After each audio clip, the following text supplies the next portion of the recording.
Hello everyone, welcome to Monday Market Must Knows. My name is Merlin Rothfeld, and we've got three things to pay attention to for this week, at least the big stuff. Now last week, you remember we started off with earnings, and we said that Thursday with all those FANG stocks reporting could be crazy for the markets. Well, lo and behold, Friday was ugly. Even though those companies had great earnings, markets still sold off aggressively, making for a pretty ugly week. We'll start there. Earnings is what we're going to talk about first for our Monday Market Must Knows. Nowhere near the impactful companies as we had last week, but still there may be some big ones here for your portfolio. So we'll start off with Monday.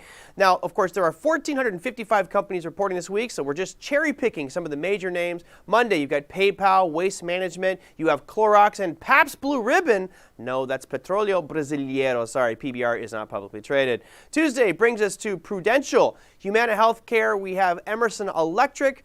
Wednesday brings us to Qualcomm. You have ET, which is Energy Transfer Partners, the old pipeline feud up in, what is that, Wyoming and Montana. You have Baidu, you have Wind, and you have MetLife. Thursday brings you Alibaba, Square, which is one I'm very interested in seeing the earnings there because of the cryptocurrency impact. Roku, Cronus for you cannabis industry lovers. You have Bristol Myers and General Motors reporting on Thursday. And Friday, generally a light day, and it will be this week. You have CVS, you have Berkshire Hathaway, and Marriott Hotels reporting earnings. Now, of course, these aren't the bellwether companies like we saw on Thursday of last week, but still, there are some major movers there. That is what's happening for the entire week. Now, of course, Tuesday brings us to a very interesting event. We have an election going on. We would encourage you to do this. Go and vote. We can say it doesn't matter what party you vote for. We don't really particularly care about your stance on issues. Just make sure that you go out and vote. Preferably go to one of the polling offices and do it officially there as opposed to mail in and have any issue with your ballots. Now, the thing about this being a Monday Market Must Knows is we do know that there's going to be a lot of volatility. We already saw that over the past couple weeks. We don't know who is going to win. And anytime we have indecision like that, markets go crazy because we hate indecision.